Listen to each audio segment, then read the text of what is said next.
And guys, meron tayong trouble code na P059F or air shatter. Ito yun guys, sa Altima. Ito yung air shatter actuator. Ayan.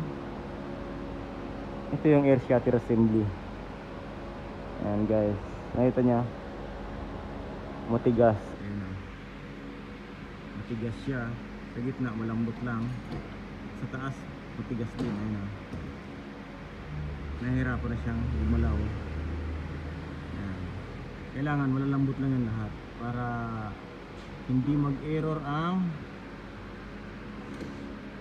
air shatter actuator or hindi magbigay ng error sa computer.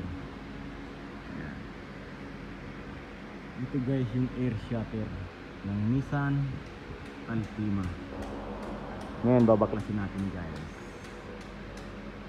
Kadalasan kasi kaya ito nagkakaganitong nag-i-stack up dahil sa tubig. Ayan. Dahil yan guys sa tubig. Ngayon tatanggalin natin ang buong air shatter at nilinisan natin or i-repair natin yung mga stack up na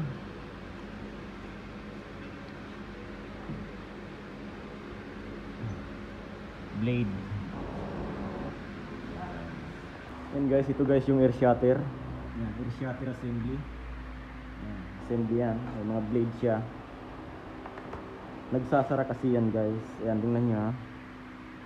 Ito medyo matigas. Ayan.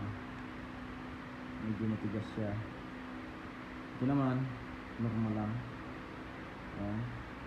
At ito talagang stock. Ayan. Wala siyang play kahit kaunti.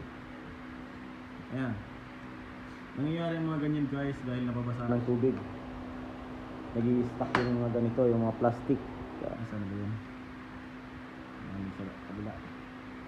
Yung mga ganyan, mga dugtungan, nag-i-stack up yan guys. Ayan. Ngayon, babaklasin natin ang actuator. Ito yung kanyang actuator guys. Okay. Pinalitan na pala yan, no? Second hand.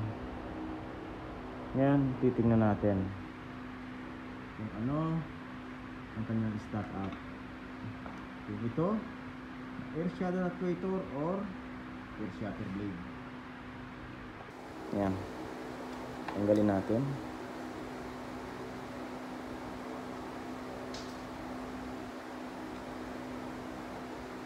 Ewan ko bakit naglalagay sila ng napakaraming burluloy sa sasakyan. Pero noong panahon yung mga sasakyan wala namang mga ganito eh. Yung mga air shatter na yan.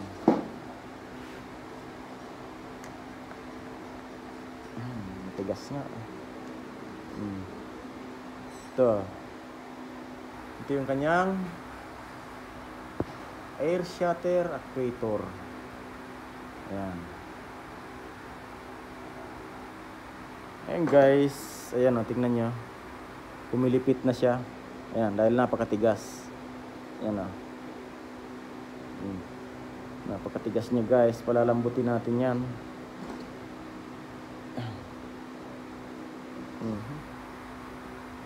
Tingnan nyo, pumilipit na siya. Dahil medyo matigas siya. Kumbaga nadumihan yung mga loob. Kagaya nito. Kailangan nalagyan natin yan ng kaunting grease. Tsaka ito.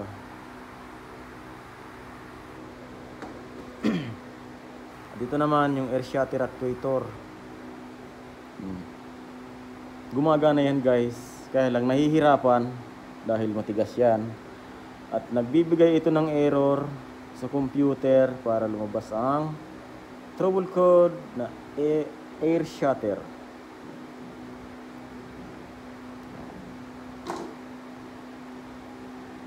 Pag may ganyang trouble code guys, huwag nyo muna itong papalitan. Titingnan nyo muna ang mga blade.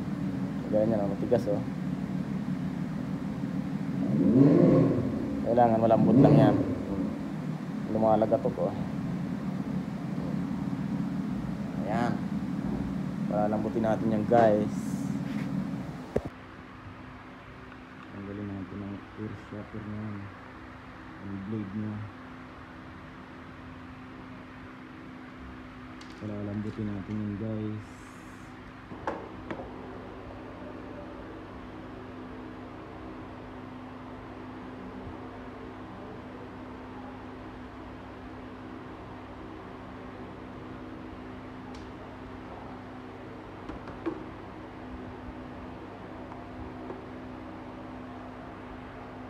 Kapag ito guys palaging nakasara, ganyan, umiinit ang condenser ng aircon.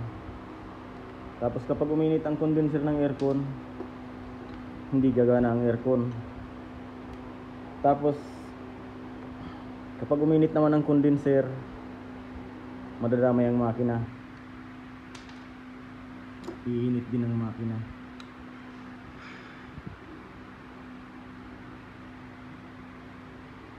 Dahil nakasarado yung hangin.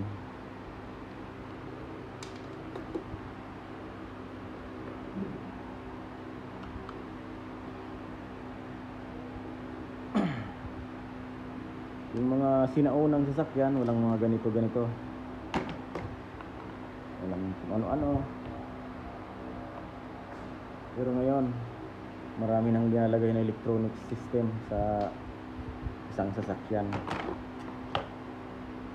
Kaya marami ang lumalabas ng trouble.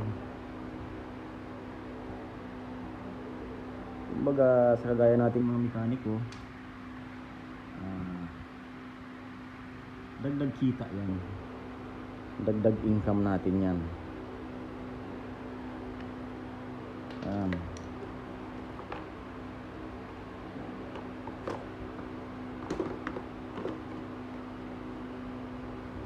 Dagdag income pa natin yan guys.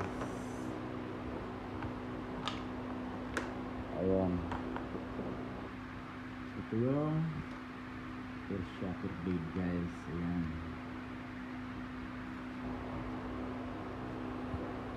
At ito yung pinapaikot niya, pinagagalaw niya para magbukas ng ganyan. Okay, ngayon lalagyan natin yan dyan ng oil para dumulas or para mawala ang pagka-stack up or hindi siya matigas. Dahil sobrang tigas, yan ang nangyayari. Tingnan nyo, pag matigas yan, talagang pipirsahin niya ng actuator. Ganyan. Tapos kapag hindi niya mabukas, kusa naman itong titigil. Tapos ang pagkabit nito guys, kung paano nyo tinanggal, kung nakabukas yan lahat, tanggalin nyo rin siya nakabukas.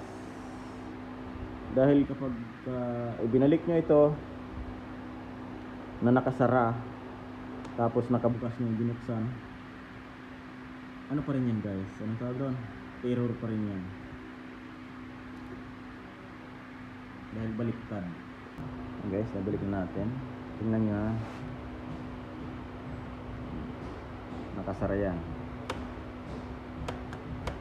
Yan ang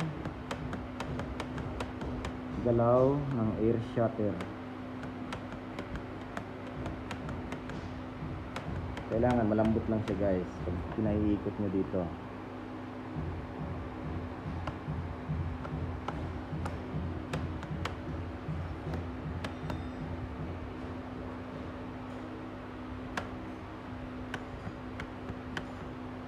Nag-i-stack up lang yan dahil sa dumi, or kaya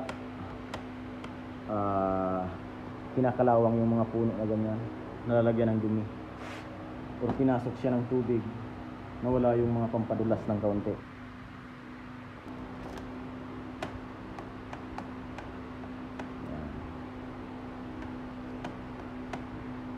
Okay.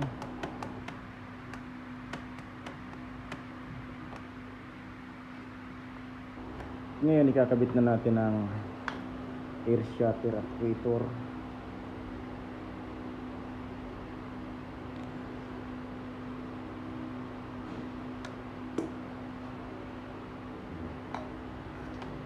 At kung nakabukas yan guys, kailangan bukas din ha, bago nyo ikabit.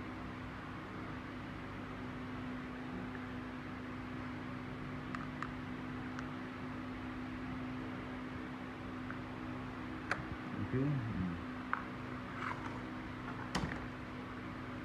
Tingnan, malambot na siya. Hindi na siya kagaya ng dati na stack up. May play na siya. Parehas sila. Gagana na yan.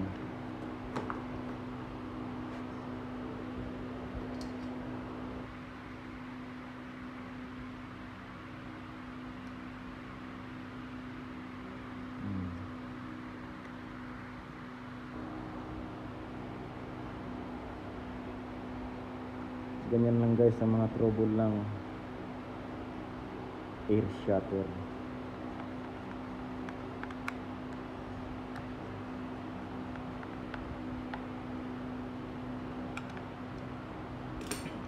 Bago nyo palitan, tingnan nyo muna ang ganito kung gumagalaw ba siya o hindi. Okay. Yan guys, tapos na ito. Kakabitan lang natin. Hanggang dito na lang guys ang ating video. Maraming salamat sa panonood. Bye bye.